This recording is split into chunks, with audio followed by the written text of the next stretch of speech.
बकिया video देखने से पहले वीडियो को लाइक करें, राहम टीवी चैनल को सब्सक्राइब करें और बेल आइकन पर क्लिक करें। शुक्रिया। तारीख़ मशाइख़ चिश्ती की तालीम है और जो किताब मेरे दादा पीर बरकतुल असर कुतुबुल आलम हज़रत शेखुल हदीस मौलाना मोहम्मद ज़करिया कांदलवी मुहाजिर मदनी क़ुद्दस सिर्रुहु की बाबरकत तारीफ़ है। उसमें से हम ख्वाजा अब्दुल वाहिद इब्न ज़ैद के हालात पढ़ रहे थे, तो वो इंशाअल्लाह जारी रखते हैं। तो आज हज़रत शेख लिखते हैं, फरमाते हैं कि एक मरतबा मैं और अबू अयूब सख्तियानी, यानी यह ख्वाजा अब्दुल वाहिद फरमा रहे हैं, फरमाते हैं कि एक मरतबा मैं और अयूब सख्तियानी मुल्क शाम के रास्ते में सफ़र कर रहे थे। हमको एक हबशी गुलाम मिला, एक आदमी मिला जो लकड़ियों का बोझ उठाए हुए था। हमने उससे पूछा कि हबशी तेरा रब कौन है? कहने लगा मेरे जैसे आदमी से तू ये सवाल करता है, मेरे जैसे आदमी से तू ये सवाल करते कि रब कौन है। यह कहकर वो बोझ ज़मीन पर रख दिया और आसमान की तरफ मुंह उठाकर कहने लगा अल्लाह इसको सोना बना दे। यानी वो बोझ जो गट्ठड़ रखा और कहा कि या अल्लाह इसको सोना बना दे, ये कहा। चुनांचे वो बोझ सोना बन गया, दुआ की और वो सोना बन गया। फिर हमसे कहने लगा इसको देखो। इसके बाद कहने लगा ए खुदा इसको लकड़ियां बना दे। चुनांचे वो लकड़ियां बन गई। फिर कहने लगा आरफीन से सवाल करते रहो, कहने लगा आरफीन से सवाल करते रहो, उनके अजायब ख़त्म नहीं होते। गोया कि वो आरफीन में से था, क्योंकि ये मकाम है विलायत व मार्फत के। आरफीन में से जाहिदीन है, आरफीन है, सालिहीन है, आबिदीन है, तो वो तो आरफीन में से था। अल्लाह की मार्फत उसको हासिल थी, उसे दुआ की, क्या से क्या हो गया। और कहा कि आरफीन से सवाल करते और उनके अजायब ख़त्म नहीं होते। हज़रत यूँ फरमाते हैं कि मैं उस हबशी की यह हालत देखकर हैरान रह गया और बड़ा शर्मिंदा हुआ। फिर हमने उससे पूछा तुम्हारे पास कुछ खाने को है?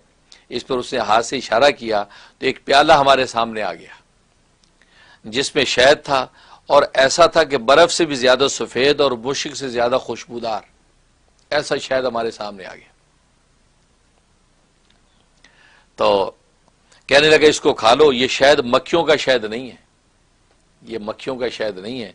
ज़ाहिर है कि अल्लाह तबारक व तआला के लुत्फ़ इनायत से ख़जाना गैब से मिला है, शहद नहीं है। हमने खाया तो इससे मीठी चीज़ कोई नहीं देखी थी। हम लोगों को इस पर ताज्जुब हो रहा था। कहने लगा ऐसी करामतों पर ताज्जुब करने वाला आरिफ नहीं होता। अल्लाह अकबर, क्या पते की बात की है। और मैं ऐसी करामतों पर ताज्जुब करने वाला आरिफ नहीं है। आरिफ का मतलब जो अल्लाह की मार्फत जिसको हासिल है, अल्लाह को पहचानता है और अल्लाह की तरफ से ऐसी चीज़ें अगर ज़ाहिर हों तो उस पर हैरानी नहीं होती। वो कहता है अल्लाह के लिए मामूली बात है, अल्लाह इससे बड़े बड़े काम कर सकते हैं, ये शहद का प्याला भेज देना कौन सा कमाल है। तो गोया कि ये अल्लाह तबारक व तआला को तुम पहचानते नहीं हो तभी हैरान हो रहे हो। अगर तुम अल्लाह को पहचानते तो तुम्हारे लिए बड़ी चीज़ नहीं होती। तुम कहते अल्लाह मियाँ के लिए कुछ भी नहीं है, मामूली उसके लिए, बहुत पते की बात है। कहने लगे ऐसी करामतों पर ताज्जुब करने वाला आरिफ नहीं होता, और जो ताज्जुब करे समझ लो कि वो अल्लाह से दूर है। वो अल्लाह से दूर, अल्लाह को पहचानता नहीं है। अल्लाह को अगर पहचानता होता तो इस पर ताज्जुब ना करता और सोचता नहीं मैं तो अल्लाह को पहचानता हूँ, अल्लाह मियाँ के सामने कुछ भी नहीं, वो तो कुन फयकून की ताकत रखता है। तो ये है क्या, यानी उसने उन्वान बताया कि हम आरिफीन में से हैं कि नहीं, हमने अल्लाह को पहचाना है कि नहीं। तो इस पर देखो कैसी पते की बात की है। और जो करामतों को देखकर इबादत करता है वो शख्स अल्लाह ताला से जाहिल है और नावाकिफ है। जो करामतों को देखकर इबादत करता है वो अल्लाह से जाहिल है। करामतों को देखकर इबादत नहीं करनी, बल्कि अल्लाह तबारक व तआला की सेल्फ अपनी शान और अजमत इतनी है कि वो इबादत के लायक है।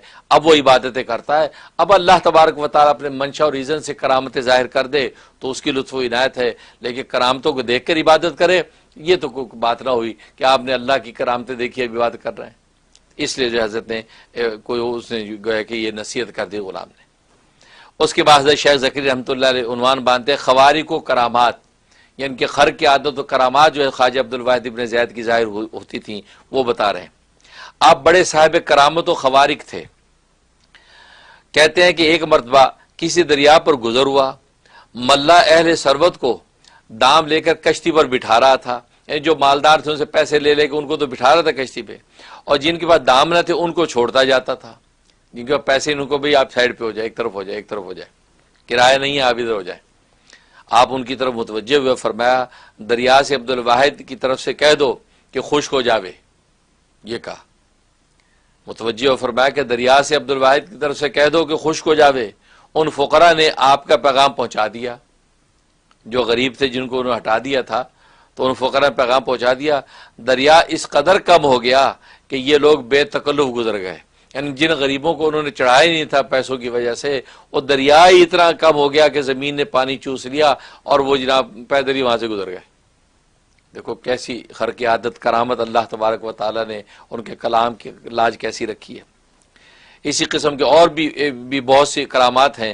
ایک مرتبہ غلبہ نیند میں رات کا وظیفہ فوت ہو گیا تو آپ نے ایک حور کو بھی اوصافیہ خواب میں دیکھا، ایک حور اپنے حسن و جمال اور اپنے کمال کے ساتھ دیکھا، جو آپ سے کہہ رہی تھی اے ابو زید میرے ملنے کی طلب کر کہ میں تیری طلب میں ہوں۔ اس پر آپ نے رات کو نہ سونے کا عزم کر لیا اور 40 سال تک صبح کی نماز عشاء کے وضو سے پڑھی، جیسے شیخ نے پہلے بھی نقل کیا ہے، تو گویا کہ 40 سال تک جو ہے وہ صبح کی نماز عشاء کے وضو سے پڑھی۔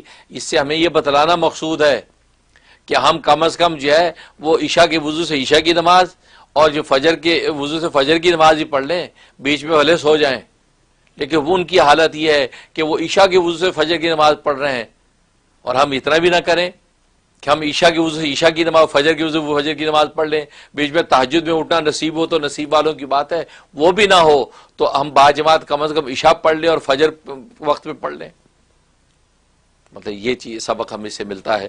اللہ تبارک و تعالی عمل کرنے کی توفیق عطا فرمائے۔ انشاءاللہ ان کے حالات ابھی اور باقی ہیں، اگلی تعلیم میں انشاءاللہ وہ آپ کے گوشے گزار کروں گا۔ اللہ تبارک و تعالی مشعل راہ بنانے کی توفیق دے۔